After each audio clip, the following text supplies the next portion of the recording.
Yeah, I mean, you can see how it says 7th hardest. I think that makes really good sense. It's not, if you're not in position, birdie is out of play big time.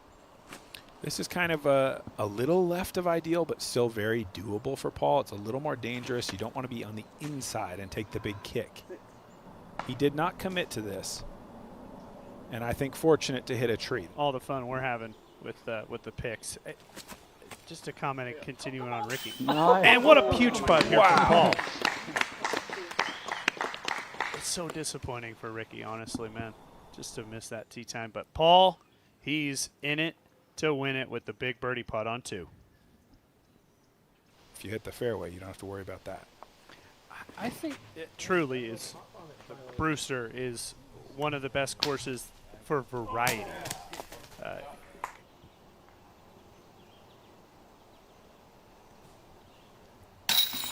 McBeth with a solid putt of his own. Putter looking good so far from McBeth.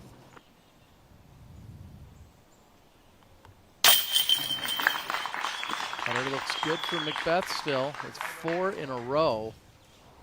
You really have to land it about 50 short if you want to be at the pin. Oh, that's way too soft. Don't hyzer out. Beth thinks it's too soft. I'm not so sure. It's all the way down there. McBeth on the tee of 12. Currently sitting at 6 under. I like this. It needs to fade just a little harder. Or skip almost up and in. McBeth just barely missing the ace. Take another look. Eerily similar to the skip that we saw yesterday when Antela got an ace on 16. Yeah, you're right. Makeable putt here. Putters look good all day for McBeth. Must have been 4, at least 4 from outside C1 today. He was really solid. Yeah, 3 of 5 from Circle 2 today.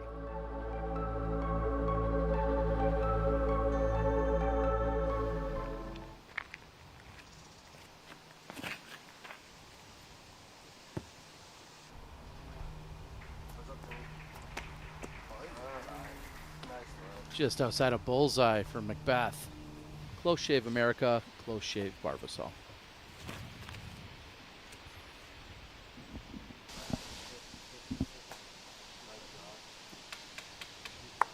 The biggest thing that Ezra has to worry about is just letting that one go. That was not his fault.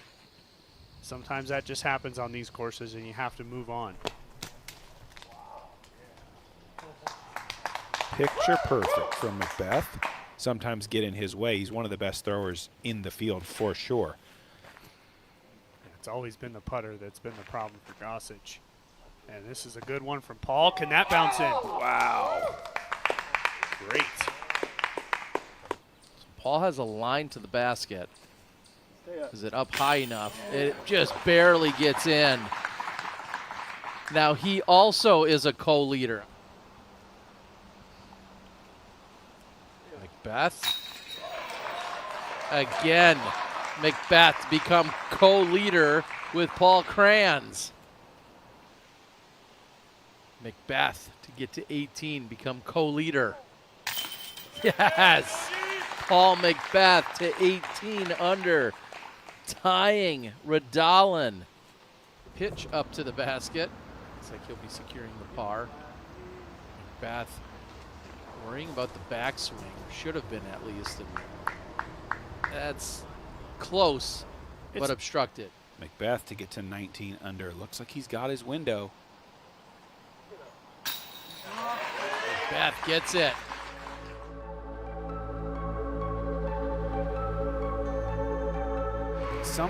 Every year, someone takes like a 6 or a 7 there on that hole, and it comes out of nowhere because you think, oh yeah, just a little woods tunnel, but you get greedy on that putt. That OB is right there. And this is the shortest hole of both of the two courses, just 250 feet, shorter than any hole that we also found over at the Fox Run, or at the Brewster Ridge courses. McBeth online. McBeth to start 2 for 2. And he'll do just that. was probing Paul on his decision to throw mid-range on 2 versus his putter. And Paul was just giving him his answer. He said, I don't like the ceiling. I don't want to challenge the ceiling. I'd rather throw mid-range soft.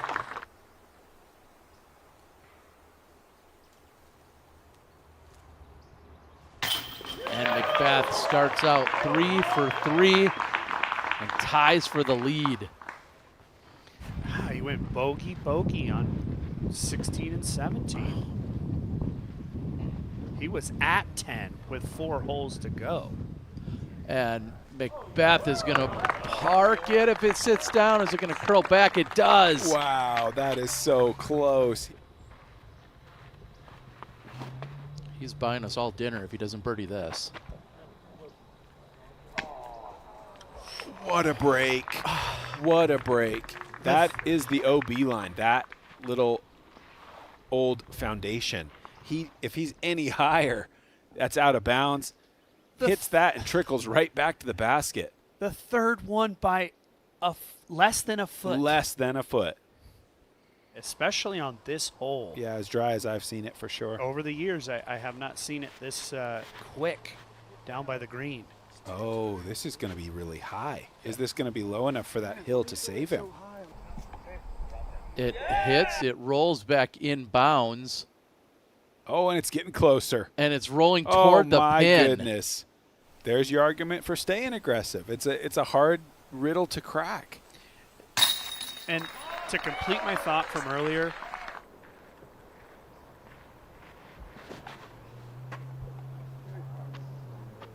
It's a lot better of a shot from Paul. And sticks in the bullseye. That's what you got to start worrying about if you're Ezra there. I mean, you're pushing that to the very end of that tunnel. That's amazing to control the angle at 400 feet down. And McBeth is closer.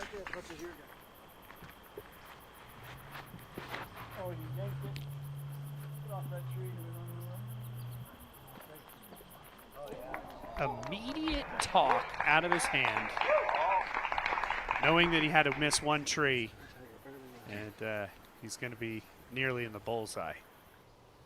McBeth long range. Thought this would take him out of a birdie luck. You thought wrong, Terry. Wow. Paul McBeth. Look at that. Doesn't even need the jump putt. Wide straddle, a little bit of jump, but not a lot. I mean, more just a foot shift. Yeah, more just a step through. Yeah. Incredible.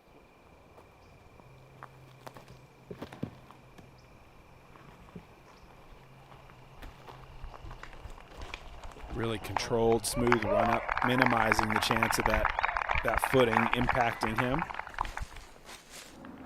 McBeth for the outright lead. Thanks to our friends at 1010 Disc. Will be commercial free for the last few holes. McBeth. Could be a little short and inside. Yeah, it's a little bit short there. Just outside of the circle. 34 feet at most. And he gets it. He thought it was low, and it just barely creeps over the rim. McBeth will take a two-stroke lead into hole 18. He's going to go with the spike hyzer.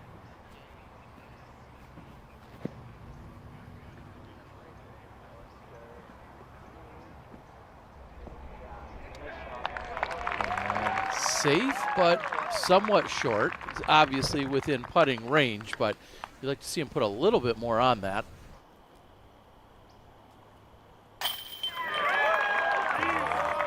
And McBeth with the hot round of the day.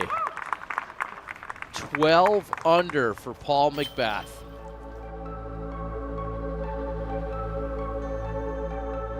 Looks like that same mid-range from hole 2.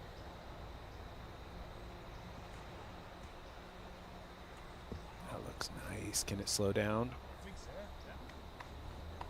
Potentially slowed down too fast. There's no layup in McBeth here. Looking for the lead on his own. And this one he gets.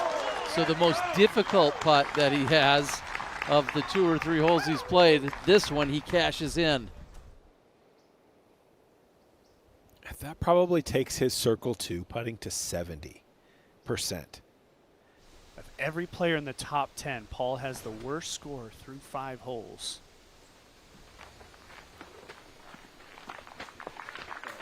And McBeth with the bullseye hit. Tons of width. Yeah, I like it. What a shot. McBeth, same stability as Gannon.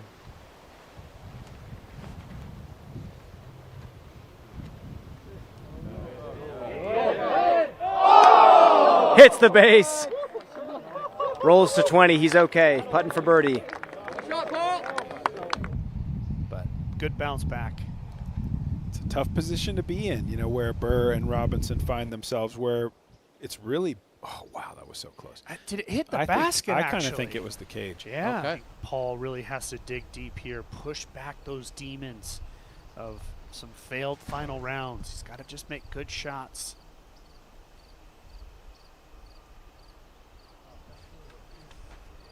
Just like that. There's one right there.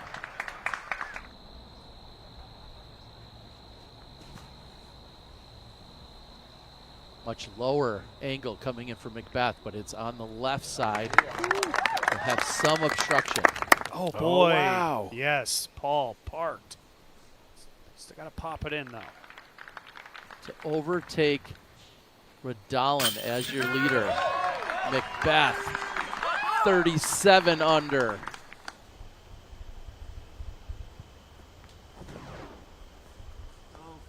This looks low. Very nice. Takes the forward skip. Well, he skip up for him.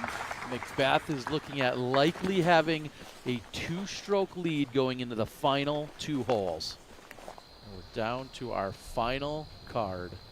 He controls his own destiny, and that's the ideal scenario for any player. Make birdies, and you walk away the champion.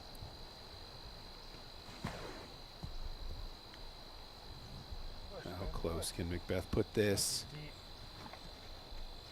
Not very. Still at 34, 35 feet. Paul to act first. McBeth hits the putt. That may be enough for Paul McBeth to claim his 2nd event of the season. If he finds OB here, it has to be on the left side of the fairway. He cannot hang this out too far right, and that's not going to be a problem. This is exactly what I expected. High, what we saw from him yesterday, that's going to give him a decision. I mean, I know we saw him play that high hyzer. Beth, chance to just pitch it up. Just the perfect situation.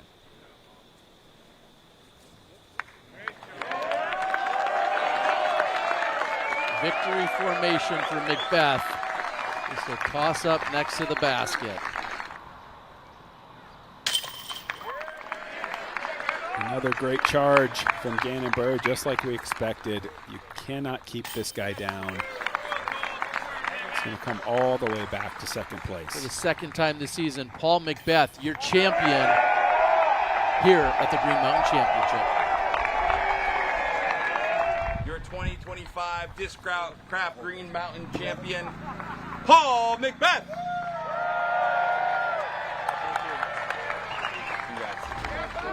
Paul, you just picked up your 2nd win of the season, but you picked up your 2nd GMC championship. You started coming here in 2016. How does that make you feel? It feels good. This is always a special place to play. I was actually talking to I think, Kranz or Gannon on 17 yesterday when I was putting. I was looking right at this mountain view. I had to like put my hat down to not see it and get distracted. But this is a really special place. You weren't satisfied with your rounds at Brewster. You talked to me like there was something you had to find before coming over here to Fox.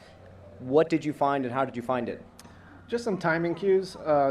Today, I felt like I was pretty flat all day, but I wasn't taking bogeys, and that was the big thing. So I was able to avoid any really big numbers. That's what kind of kept me in it. Gannon came charging. Cole took the lead for a bit, and Kranz was right there. So I minimized the mistakes, I feel like. Talk about just in general your body. You overcame the labrum tear. You feel healthy now. Like, what's everything feeling like now? Yeah, everything feels good. I just need to get into shape. I got to be an in-shape 35-year-old. So that's some off-season goals for me. But overall, I feel healthy. I feel like I could do this all day. Let's hear from Paul McBeth one more time.